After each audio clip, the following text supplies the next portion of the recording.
This Kirk Franklin documentary dropped on YouTube a couple days ago. Took the church by storm. So, all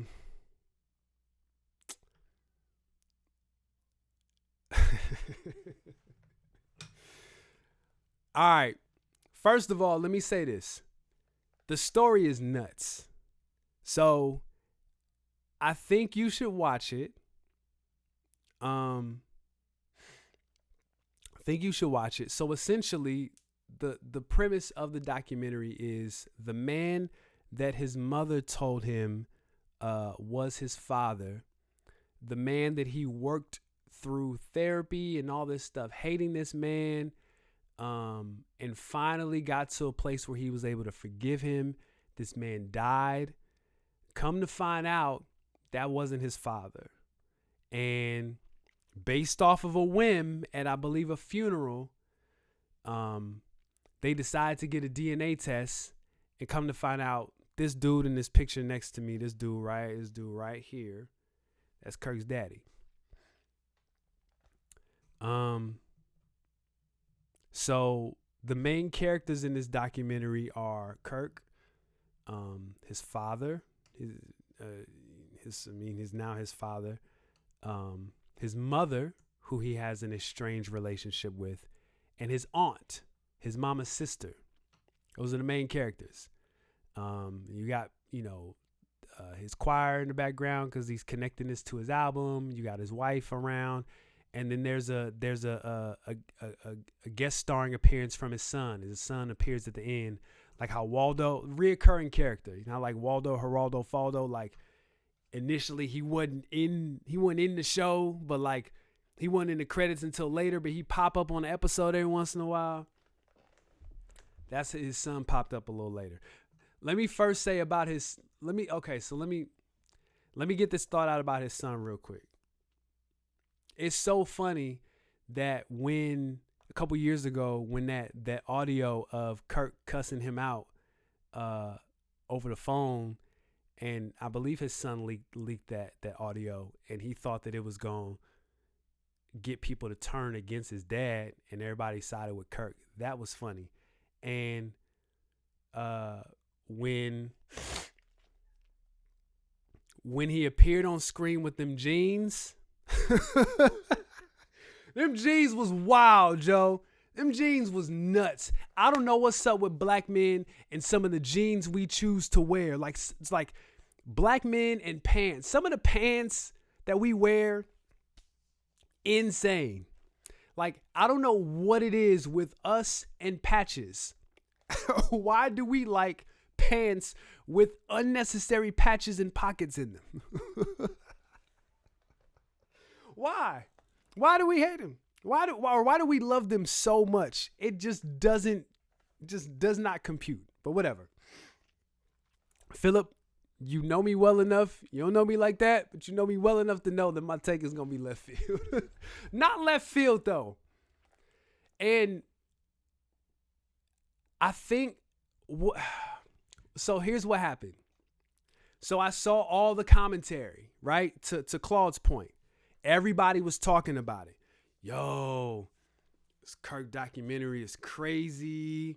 Story is nuts. It's insane. XYZ.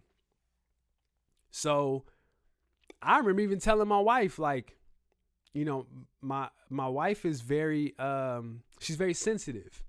So like certain stuff we can't watch, especially like at the end of the night. Like we gotta be careful. We have like a late cap and we won't watch something. Like her and I, we love watching like deep, like movies and television shows and stuff like that. And I'll get to that in a second. We really love watching like deep stuff. And I was like, hey, babe, I don't know if you should, I don't know if we should watch this. This might get sensitive, cry, start thinking about stuff, go to a place mentally and emotionally. Like maybe we should chill. She's like, nah, let's watch it. And we watching it. I'm watching it. And we looking, and I'm like, this ain't really that heavy to me. is something wrong with me because I'm not having this like crazy experience watching this documentary. I'm not like, whoa. The story is crazy. It is crazy. I'm not going to deny the story, but the story is not connecting with me emotionally, and I'm trying to figure out why. And it went back to something that my wife said. My wife pointed it out. She said, man, a lot of the engagement that I've seen about it being crazy has come from women. I would love to know what men think about this documentary. And, she posed that question on social media, and, some men, responded and, said it was really crazy, and, kind of like reiterated what, what she saw a lot of women saying. And I said, what type of men are saying this? Are these like churchy dudes, or are these just like regular dudes? It's like mostly like churchy dudes. Got it. And as I was like going through and processing and talking with some of the homies and I was like, that's what it is. It was just extra. It was so hokey and extra, like the presentation. It was very like intentionally emotional. And it didn't have to be.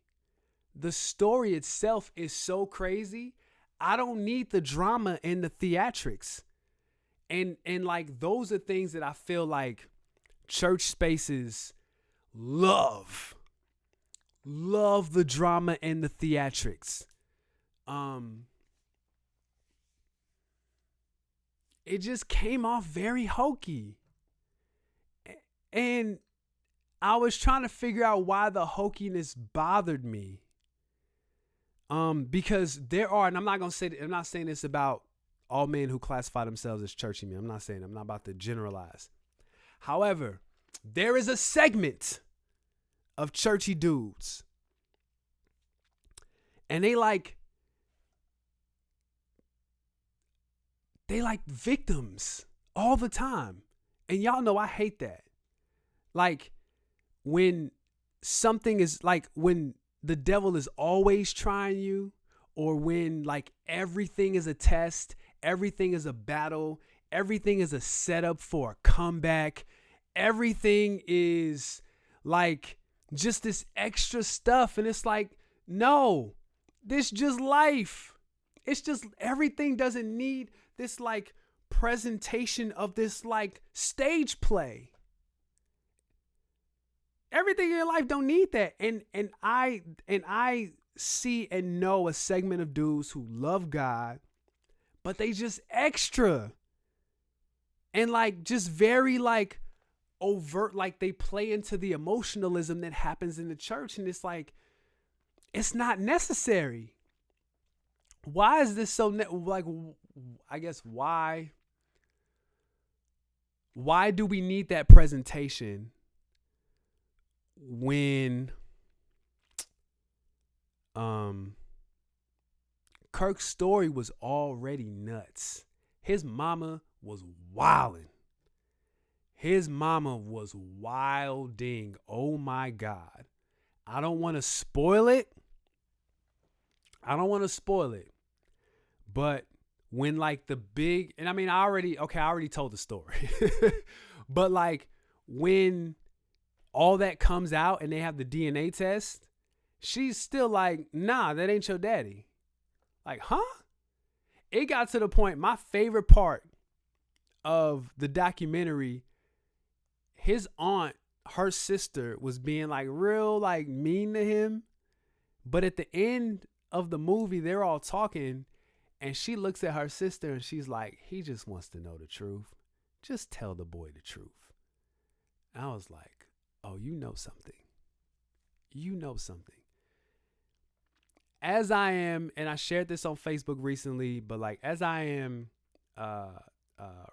continuing to reconcile and rebuild relationship with my mother, and also just building relationship with my mother-in-law, walking with my father through, where he is in life emotionally and all these things. That age range of people who, were children during the civil rights era, they got some secrets. They went through some stuff. And we are the first generation, the older millennials, we're the first generation to like kind of go to therapy, whereas all the generations under us like love therapy. We're the first generation to like kind of go. And maybe the generation before us, they went like when they were almost divorced. And they got some secrets that they gonna take to the grave with them. And it looked like his mom and his aunt, they got some balm, they got some glue together where they know some stuff, they know where some bodies is hidden, and they are just never going to tell. They made a pact to just stay solid. Much to Kirk's detriment, because that is what he needs for his closure. And to move on and develop a relationship with this man that he now knows as his father. But it ain't need all the theatrics, bruh. It didn't. I don't know why that was. I do know why that was so extra, but it was just extra. Why is it so extra? I see my chat moving out the corner of my eye. So let me see what y'all about to say. Let's see what y'all said. Hold up. What y'all got? All right, so let me get rid of Kirk. My bad. So Shane said it felt like marketing. Yeah, I mean, yeah, it was marketing. Like he's like, yeah, with this album, and I'm trying to figure out how I feel about that. You know what I'm saying? Like, I mean, Beyonce and Jay used their impending divorce, to promote 3 albums in a tour. This is not new. Should Christian artists do it? I don't think there's anything wrong with using your real life to like set up some music or an album. Like, that's your testimony. I'm not mad at it. It was just something about the presentation that just felt, I don't know the word. I don't know if it's polished. I don't know if it's maybe marketed is that word. Like, it just felt like presented. You know what I'm saying? I'm not sure. But it was just something I just didn't rock with. I didn't. All right, here we go. My man Philip, let's go. What'd you say, big dog? So Philip said, I didn't have a mind-blowing experience either. Where I connected emotionally was the fact that it was so messy and somewhat unresolved. First of all, let me stop right there. Yes, I agree with you. I like the fact that it was. Here's my problem, and I'm gonna read your second part. I'm gonna read the second part of your joint in a second. I love the fact that it was unresolved. I agree with you 100%. I hated how it gave us like the BET ending. Well, I'm hopeful. Yes, I am hopeful for today. Like, it did the like, and then Kirk and his dad continued to work on their relationship. Kirk and his mom, da-da-da-da-da. And Kirk and his aunt, ba-ba-ba-ba-ba. Like, if we gonna tell the story, bruh, let's tell the story. Give me a 2-part series. Give me some more backstory between Kirk and his mom. Give me some backstory between his mom and his aunt. Like, we gonna tell the story. And then if you're gonna play the music from the album, play the music for the album. Show me like, yo, I'm overwhelmed. Let me write this song. Show the process of you recording the song. Okay, this is a song called, I forgot, I don't know if it was called Father's Day or something like that. It was specifically about like learning that this man was his father. I just in wrestling, they say, slow down and tell the story. Just tell the story. Like, 30 minutes wasn't enough time. So I love the fact that it was unresolved, but I hated that they like tried to like wrap it up real quick. Like, no, Give me 2 parts, 30 minutes. I'm cool with it being on YouTube too. You know, he should have got a check. He could have went to BET for that and got a check, but it's cool. But I'm not in that space, so I can't say what you could have did. But yeah, give me a space that out. Tell the story. All right. So you continued to say, Philip, the hokiness is probably the result of an expectation for a happy or happy-ish ending. The reality is that some people don't apologize for how they wounded you. Kirk's mom refusing to acknowledge his dad, despite the test, was a right on brand for messiness. 100%. 100%. For me, I didn't need a happy ending. So maybe it was a thing where, like, are you saying like the church needs a happy ending? Like they needed to present the redemption, but it was like all mess. Like Kirk is clearly this broken man processing like these series of traumatic events in his life. And he's not at a point where like that is intentionally and aggressively redemptive yet. Or his mama, like you said, his mama was super messy, right? And that generation that I talked about, that's on brand. I agree with you 100%. Where is the intentional, aggressive redemption in this woman being like, nah, that ain't your daddy? You know what I'm saying? And so maybe you could have leaned on that in the music. So he's like, I don't know, laying prostrate on the floor, crying out to Jesus. You show that, but y'all know I hate watching. I don't like watching other people worship. Like worship is so intimate. It's like watching other people have, not directly, but it's like watching people have sex. Like it's very intimate to me. Very intimate.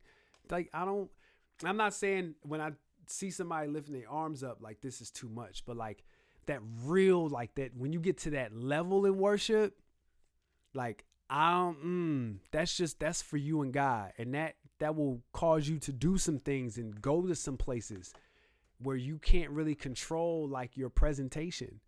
It's really, really personal, really personal. So I don't know if I wanted to see that. I don't know where the hokiness is. That's a great question though.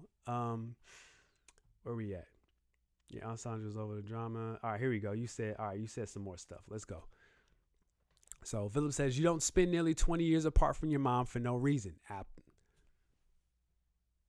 Literally, my entire adult life, my mother was not in my life.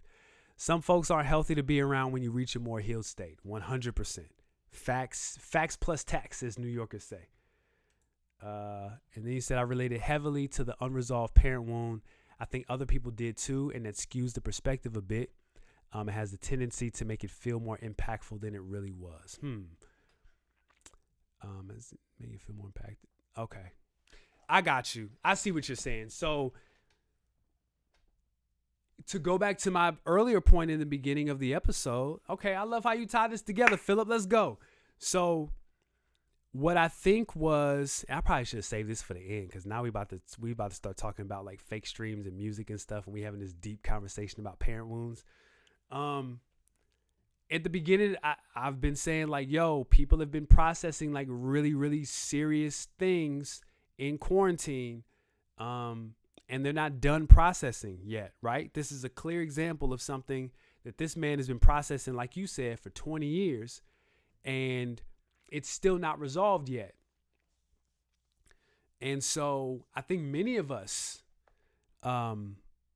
have those parent wounds and dealing with some harsh realities of how we were raised, what we were exposed to, the things that our parents allowed us to experience, not feeling protected. That's not feeling safe, things that are supposed to come with parenting. And what we're doing, what we're choosing to do, this generation is leaning into it. And we're like, nah, big dog, we can't sweep this under the rug. Like, we got to talk about this. So you see people really working through stuff, and it's hard. It's so hard. And to my original point from earlier, you got people that are trying to achieve their way through like the rest of the work. I'm in that number. So you're like, all right, I got to this certain level of healing, and now I feel like these doors are open for me to do this, this, and this.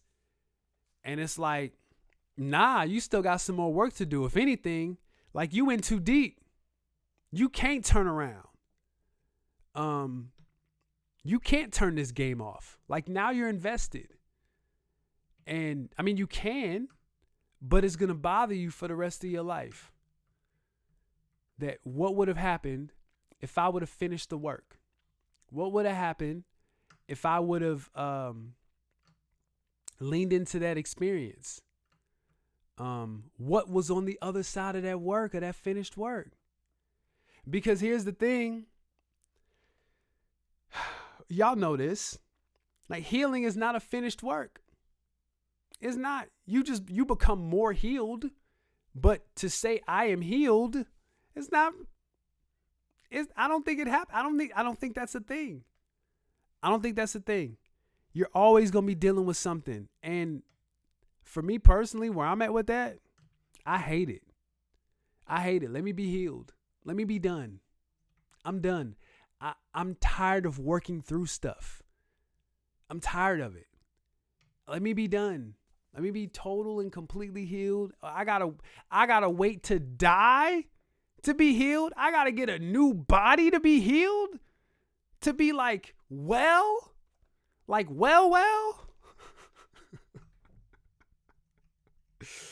Crazy, man. That's nuts. All right.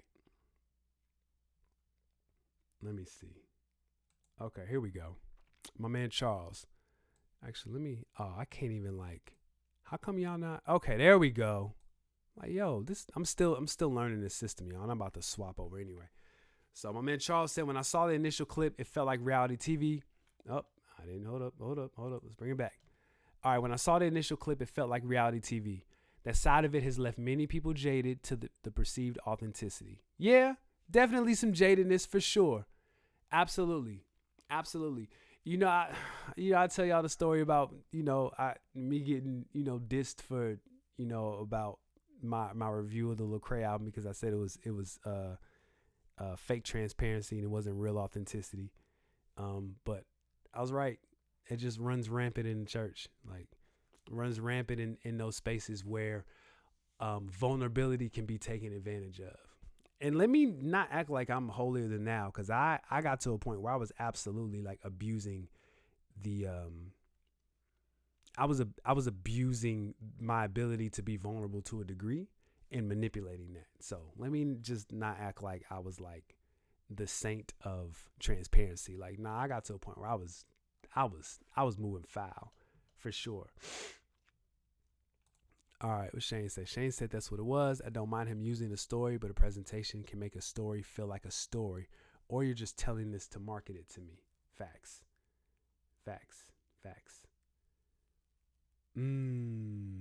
Okay. Also, I don't know if we considered the level of platform that Kirk has. I have a theory that folks at that place he is have an unfair amount of risk associated with vulnerability. Fans and critics weaponize their stories. Absolutely.